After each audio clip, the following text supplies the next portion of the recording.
సిజేపి cockroach Janata party. Cockroach Janata పార్టీకి విపరీతంగా ఇప్పుడు దగ్గర 2 కోట్ల మంది ఇన్స్టాలో ఫాలోవర్స్ వచ్చేసారు.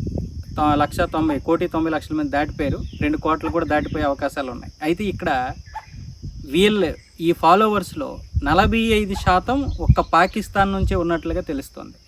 పాకిస్తాన్ నుంచి 48%. ఇక్కడ ఇంకొక విషయం ఏంటంటే యూఏఈ, సౌదీ అరేబియా నుంచి 5%, 15% అమెరికా నుంచి ఉన్నారు. బంగ్లాదేశ్ నుంచి 14%, 15% ఉన్నారు. మిగతా 15% ఆస్ట్రేలియా, మిగతా దేశాలు ఏవైతే ఉన్నాయో ఆ యూరప్ దేశాలు, అందులో కొంతమంది ఉన్నారు. భారతదేశం ఏమొచ్చేసి 10% కూడా లేదు. అంటే ఎంత తొందరగా దీన్ని ఇది చేశారో చూడండి.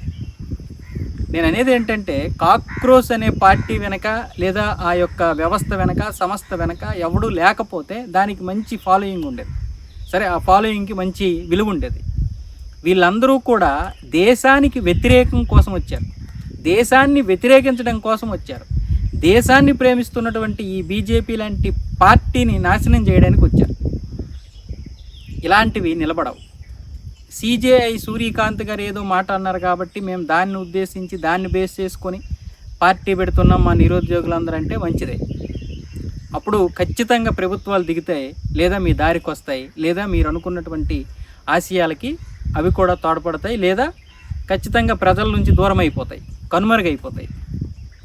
కానీ మీ యొక్క సిద్ధాంతాల వెనక ఈరోజు పాకిస్తాన్ హస్తం ఉంది అని, ఇక్కడ కొంతమంది దానికి సపోర్ట్ చేస్తున్నారని, ఆ సపోర్ట్ చేసినటువంటి వారు ఎవరో మీకు తెలుసు. నేను అన్నాను కదా, పాకిస్తాన్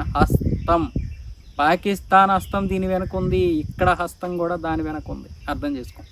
సో ఈ విధంగా సోకాల్డ్ జాతీయవాదులందరూ కూడా పాకిస్తాన్ తరఫు నుంచి, బంగ్లాదేశ్ తరఫు నుంచి ఈ ఫాలోవర్స్ని పెంచేసి ఆ పార్టీకి చాలా పెద్ద ఊపు వచ్చేసినట్లుగా చేస్తున్నారు. కానీ ఏదైనా సరే ఈ దేశ సంస్కృతి సాంప్రదాయాలకి విరుద్ధంగా మీరు ఏ సిద్ధాంతాలతో అయినా సరే నిలబడలేరు. అలా ఎన్నో పార్టీలు కనుమరుగైపోతున్నాయి. ఇలా ఎంతోమంది వస్తున్నారు, పోతా ఉన్నారు.